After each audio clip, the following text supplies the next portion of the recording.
Hello everyone, and welcome back. Today, we're diving deep into the shadows to explore one of the most iconic and terrifying figures in the world of creepypasta. I'm talking about the Slenderman. If you caught my last video, Let's Talk About Creepypasta, you might recall that I briefly touched on this mysterious entity. But believe me, we only scratched the surface of the enigma that is the Slenderman. In this video, we're peeling back the layers to uncover the dark origins, chilling stories, impact on video games, and the real-world impact of this modern-day myth. So, sit back, relax, turn off the lights, and let's talk about Slenderman.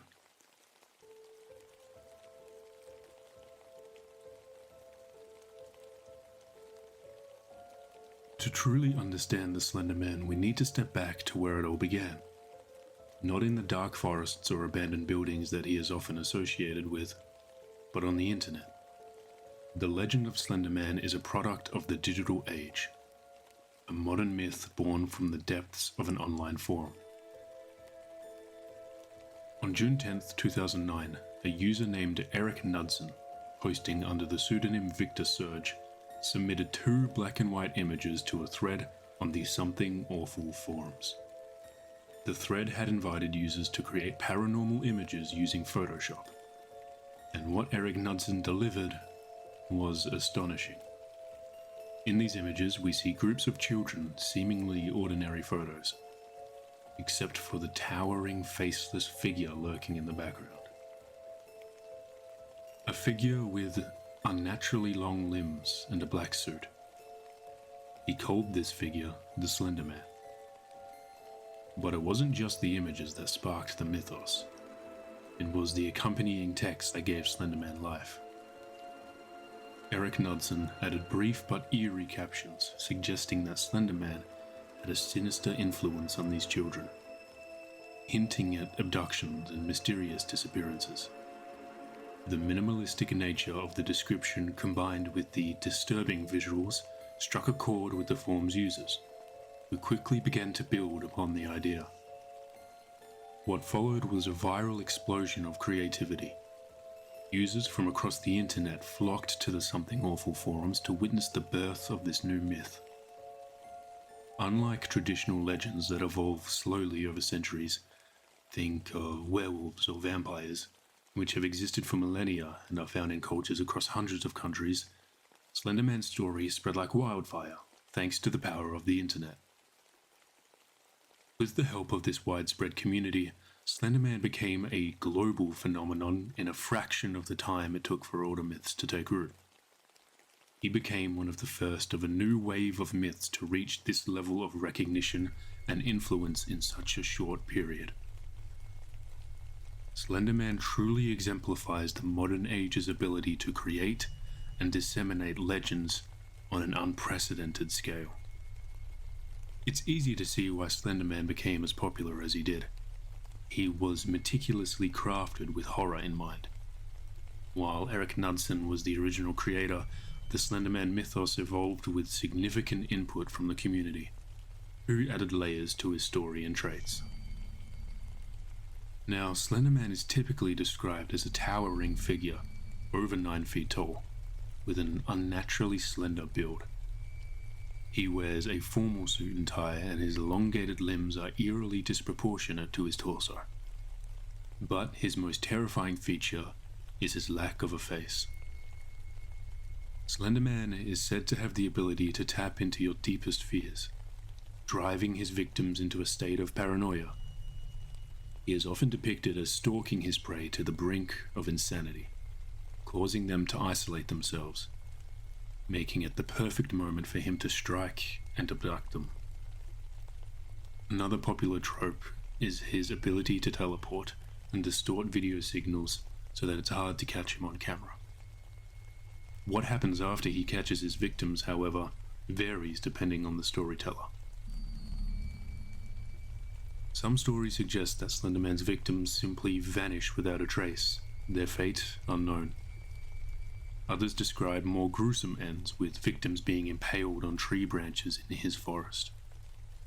And there are tales that hint at a more supernatural outcome, where Slenderman drags his victims into a purgatory-like state, trapping them forever.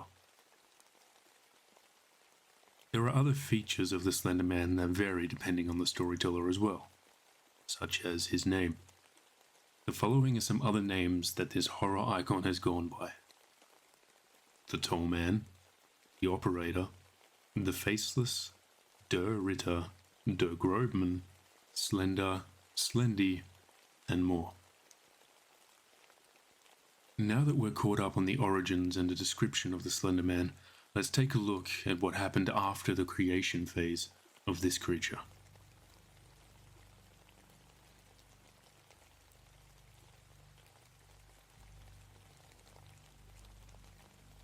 Because they came first, I want to talk about some video series that debuted on YouTube after the creation threads. One of the most popular being Marble Hornets. Now remember when I said that the original Slenderman thread was made on June 10th, 2009? Well, the first Marble Hornets episode was released on June 21st, 2009, and it spanned several years, the last entry wrapping up on June 21st, 2014. The story follows a man by the name of Jay who is trying to find out what happened during the filming of a student film by the same name, Marble Hornets. This student film was being shot by his friend Alex, who abruptly ended the project not long into production. Jay comes across the lost, unfinished tapes for the Marble Hornets student film and begins to watch them. We get to see with Jay that Alex started recording himself and becoming more and more paranoid of an entity that was stalking him. Now, I'm going to be honest, the topic of Marble Hornets could be its own video. It's extremely detailed and there's lots of things related to the story and the visuals that I could talk about. But for now, Marble Hornets, in my eyes, was one of the first series to encompass the analog horror genre. Or at least it inspired a lot of analog horror creations. Marble Hornets also played a part in a lot of the Slenderman mythos, such as the distortion of the video, the Slender sickness, and the proxies, people that have been brainwashed to help the operator by collecting things or learning information about his victims. While Marble Hornets was the first video series, it definitely wasn't the only one. Everyman Hybrid, Tribe 12, Dark Harvest, ML Anderson are a small portion of the community that contributed via YouTube. Moving on from YouTube series, let's talk about some of the video games that came out that feature the Slenderman.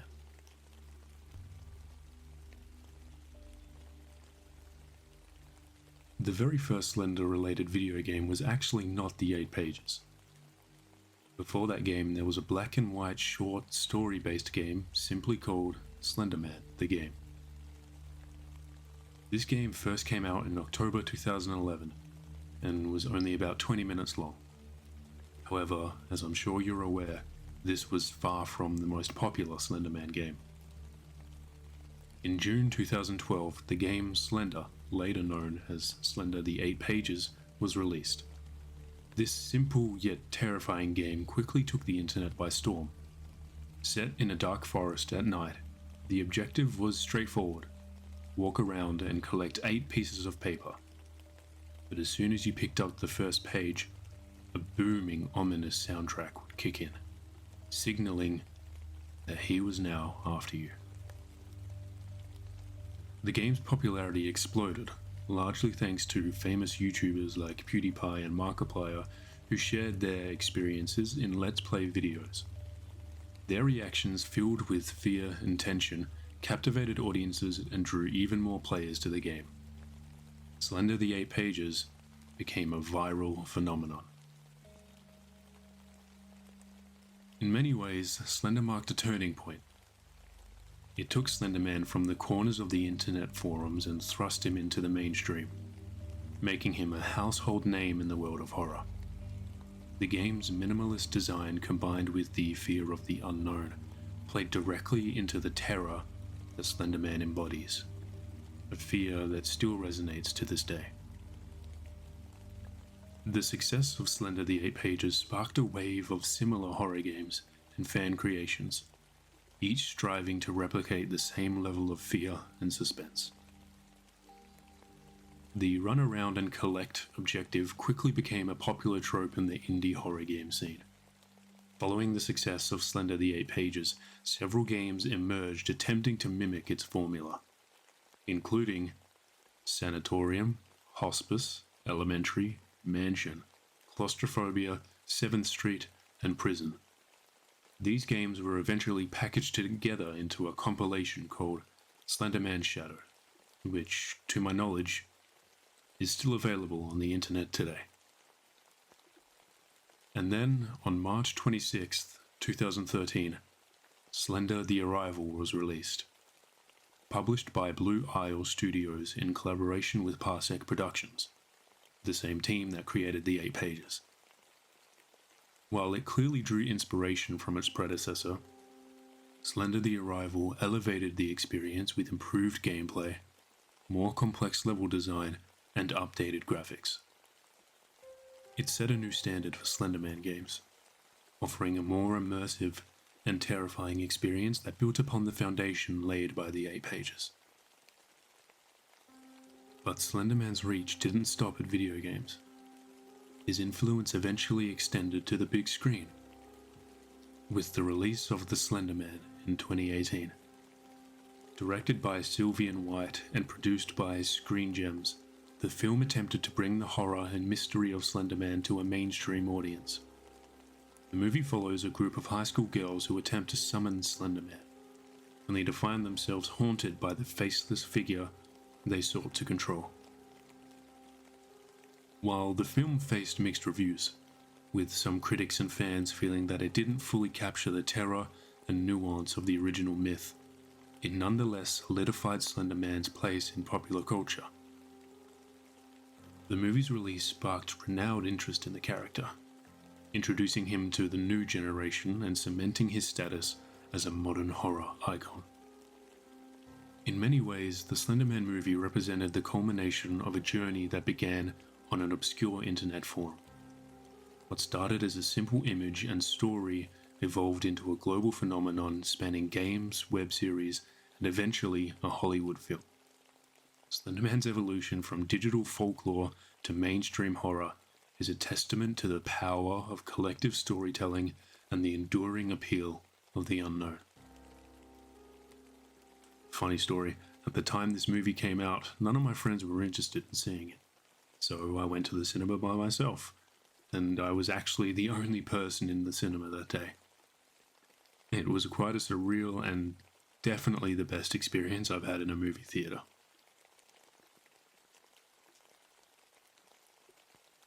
Before we move on, I don't want to turn this into its own chapter, but I feel it's important to address a tragedy that brought the Slenderman mythos into the harsh light of reality in 2014.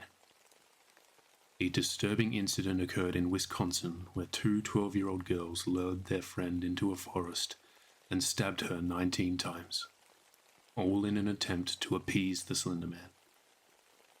The crime was shocking and heartbreaking. It drew widespread media attention. The two girls were apprehended soon after the victim was discovered by a passing cyclist. They were subsequently placed in a mental health facility. And though it's a small silver lining, the victim miraculously survived the brutal attack. Her resilience is nothing short of remarkable, and it's inspiring that she was able to pull through and live to tell her story. This tragic event cast a dark shadow over the Slenderman mythos and the broader creepypasta community. It led to intense scrutiny, with many people questioning whether these internet stories were having a harmful influence on young minds. Some even blamed the creepypasta community for the attack, suggesting that the content might encourage dangerous behavior in impressionable children. While the Slenderman mythos was never intended to incite violence, the incident serves as a sobering reminder of the impact stories can have.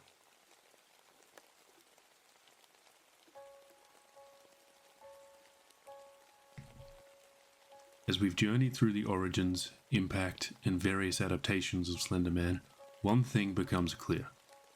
Slenderman is more than just a fictional character. He's a phenomenon.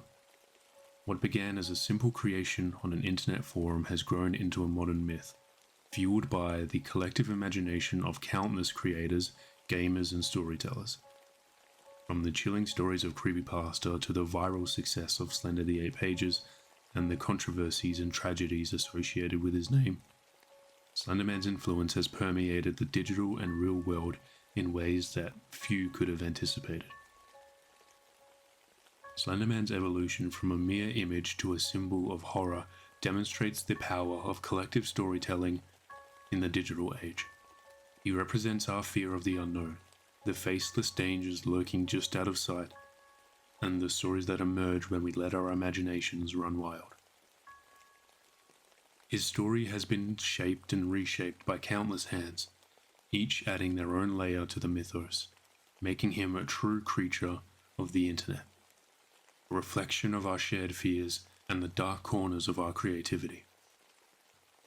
In the end, Slenderman stands as a testament to the internet's ability to create and sustain modern folklore. He's a character born from pixels and posts, yet he's managed to haunt the minds of people around the world. As we continue to tell and retell his story, Slenderman will likely endure, evolving with each new generation of creators and consumers.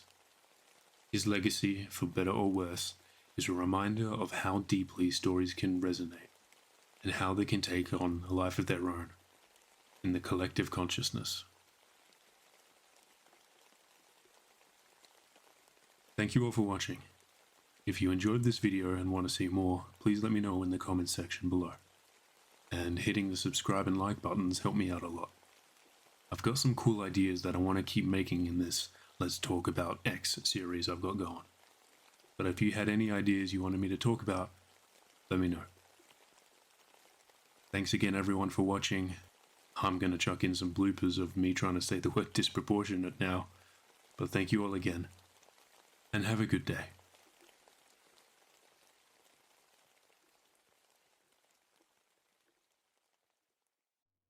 He wears a formal suit and tie, and his elongated limbs are eerily disproportionate. He wears a formal suit and tie, and his elongated limbs are eerily disproportionate. He wears a formal suit and tie, and his elongated limbs are eerily disproportionate.